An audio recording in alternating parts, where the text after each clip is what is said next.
lokasi syuting di daerah Bogor, gangguin narasumbernya. Saat ini saya juga sudah bersama Mbak Tika Bravani. Terima kasih mau mau ketemu sama saya gratisan.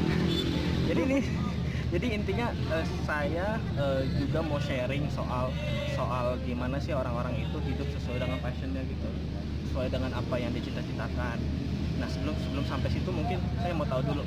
Nah Mbak Tika ini kan awal mulanya itu bisa masuk film dulu kali Mbak ya pertama ya? Teater dulu ya. Teater itu dari SMA. Sebenarnya sih bisa dibilang dari SD ya, karena awal aku suka seni peran, seni tari, ya. Jadi itu semuanya tuh ya? Gak hanya peran ya? Enggak, jadi kalau misalnya waktu itu saya pernah SD-nya tuh di Melbourne. Nah di situ art itu tuh penting, art sport itu tuh penting. Jadi malah matematika tuh mereka belakangan. Saya kelas 4 SD baru belajar tambah-tambahan. Itu dari kelas 1 sampai kelas 3 itu emang artnya ya lebih? Udah, jadi kayak art membaca. Jadi kita rutin ke perpustakaan, terus ngambil tulisan dari buku tuh apa, terus storytelling, gitu cara ngomong. Itu tuh yang penting buat mereka tuh itu. Terus udah gitu mereka selalu bikin pementasan, terus kayak nari jazz, apalah gitu, waltz, segala macem. Nah itu memang dari SD saya awal sukanya mungkin dari situ kali ya. Nah suka dengan apa sih seni gitu ya, cara lebih kreatif, gambar, terus olahraga. Itu saya suka karena dari sana. Oh jadi bisa macam-macam, bisa gambar. Saya seneng gambar juga sebenarnya. Tapi emang lebih seringnya ke seni peran sih. Pas kembali ke Jakarta, saya pusing. Saya waktu kembali ke sini tuh pas 5 SD. Kelas 5, oke. Itu kan pelajarannya udah bagi-bagi kali. Di sini kan pelajarannya tuh banyak banget. Banyak banget, terus udah gitu udah ada IPS. IPS terus udah gitu IPA lah, udah aduh pusing banget. Dan saya ngerasanya saya bukan di situ gitu. Mungkin karena udah kebiasa apa gimana. Nah akhirnya saya mencari ketika udah masuk SMP, ada ekstrakurikuler ya kan? SMP di Jakarta? High School Kebayoran. Ada di situ tuh ada teater, terus ada jujitsu. Ya udah saya ikut dua-duanya. Jadi saya ikut bela diri juga, saya ikut teater juga. Nah di situ awalnya, jadi saya benar-benar teater, jadi ketua teater tuh dari kelas 1 SMP, terus masuk SMA 70 juga saya jadi ketua teater. Saya ngurus pementasan. Terus kalau pementasan itu kan kita yang nyari duit ya, gimana rasanya jualan donat gitu. Itu nyari sponsor segala macam nyari sponsor lah, terus ngurusin kostum sendiri, gimana caranya supaya dengan uang yang minimalis itu kita bikin pementasan yang oke gitu kan. Jadi belajar dari situ tapi senang gitu. Nah mulai terjun yang agak komersil secara hoki itu di 2010 ketika saya kuliah. Secara hoki artinya? Artinya saya ikut Abang None, ajang Abang None, karena memang di Abang None itu sebenarnya saya nggak terlalu suka beauty pageant ya, tapi karena waktu itu memang promonya lagi ke kampus, terus udah gitu lagi liburan kuliah 3 bulanan lah, daripada nggak ngapa-ngapain, coba saya sebar dia sama teman-teman tuh tersebar tuh. Aku Jakarta Barat, ada yang Jakarta Utara, Jakarta Selatan. Ternyata menang sampai tahap DKI. Di DKI itu ternyata saya seangkatan sama Senandung Nacita, dia dari Jakarta Selatan. Itu anaknya dari Deddy Mizwar, kan?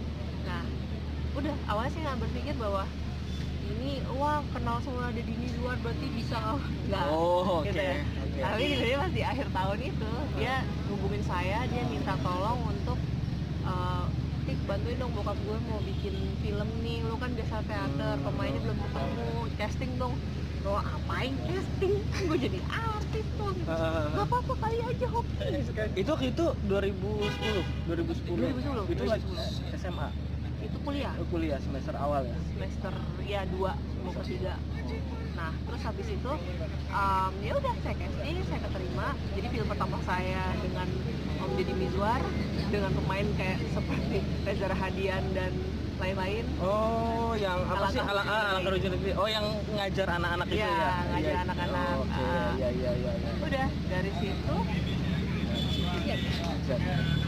Oke, kita sambil jalan. Dari situ. Baiklah. Nah, ya. Sebenarnya ini hujan. Berteduh dulu mungkin ya. Mungkin ya. Kemana kita? Kita ke mobil. Ini nggak boleh diberhentiin. Boleh. ada yang berubah ya dari sini. Iya, Tring berubah. Nah, lanjut aja. Nah, jadi dari mulai Alangkah Lucunya Negeri ini, terus itu berarti pertama kali di entertain. Nah, pertama kalinya saya menjalankan passion saya yaitu seni peran dengan dibayar. Itu bedanya apa tuh kalau dari mulai ke teater terus baru ke Beda. film? Kalau teater itu kan kita menghargai prosesnya. Misalnya kalau teater itu rasanya kayak keluarga. Dari misalnya latihannya 3 bulan terus pementasannya cuma 3 hari atau 4 hari, tapi kan tetap kita ya apa ya, terus produksinya bareng, permainannya juga ketemu terus kan antar pemain, latihan bareng. Karena kalau film lebih cepat prosesnya, terus kadang yang beda itu fluktuasi emosi. Misalnya kalau teater kan itu kita ngikutin dari awal pentas, misalnya dari awal adegan sampai akhir itu kan bareng selambungan. Kalau misalnya film itu kan kadang ending diambil duluan, kadang duluan dipotong, terus juga lebih sisanya adalah ketika shotnya itu misalnya dari master ke medium ke close up, itu kan diulang-ulang. Nah kadang-kadang kalau diulang-ulang itu nggak konsisten, itu sih lebih susah. Kalau teater kan sekali itu salah di panggung salah ya udah improvisasi gitu. Kalau misalnya dia potong ya, jadi lebih sulit kalau main film. Nggak, kesulitannya beda sih. Terus sekarang kan udah banyak, lumayan ya, apalagi tahun 2016 itu kemarin ya. Oh ya lumayan.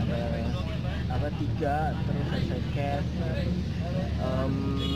Kedepannya kayaknya filmnya itu maksudku lebih ke film ya, nggak mau lebih ke misalnya ya sinetron apa koleksi. Sebenarnya nggak juga sih, sebenarnya yang kebentuk sekarang seperti itu. Tapi aku nggak menutup kemungkinan kalau ada FTV pun ngambil kalau emang waktunya pas. Cuman kalau kemarin emang yang datang tuh lagi film.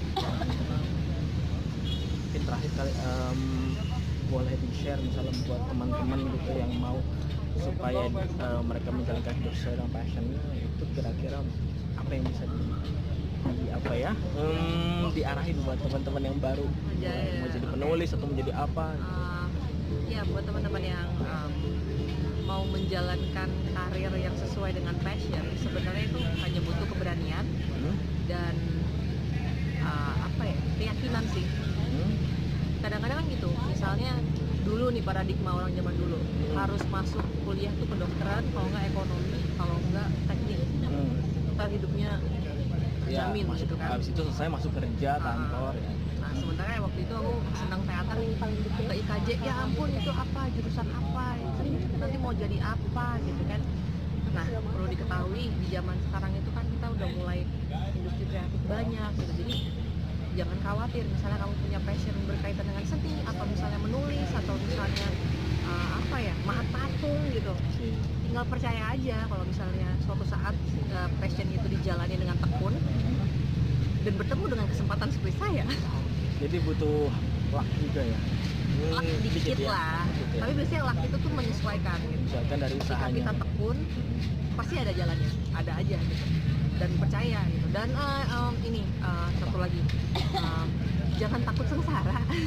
Karena kadang-kadang menjalankan passion itu perlu mengeluarkan sesuatu. Kayak kalau saya kan misal teater, saya mengeluarkan uang untuk pentas, untuk sewa gedung, untuk ini saya cari gitu kan. Saya latihan itu kan sebuah pengorbanan. Tapi ya ada hasilnya kan, maksudnya ada aja ketemu jalannya gitu. Jadi jangan takut sengsara lah. Rezeki mah ada aja, Tuhan yang ngatur. Jadi yang penting harus berani ngongkos juga, harus yakin, harus konsisten. Nah, kira-kira Oke, mungkin sekian segmennya sama Mbak juga. Hektik banget sumpah. Enggak. Banget ya. Ya kayak sampai ketemu di segmen selanjutnya. Ya, terima kasih.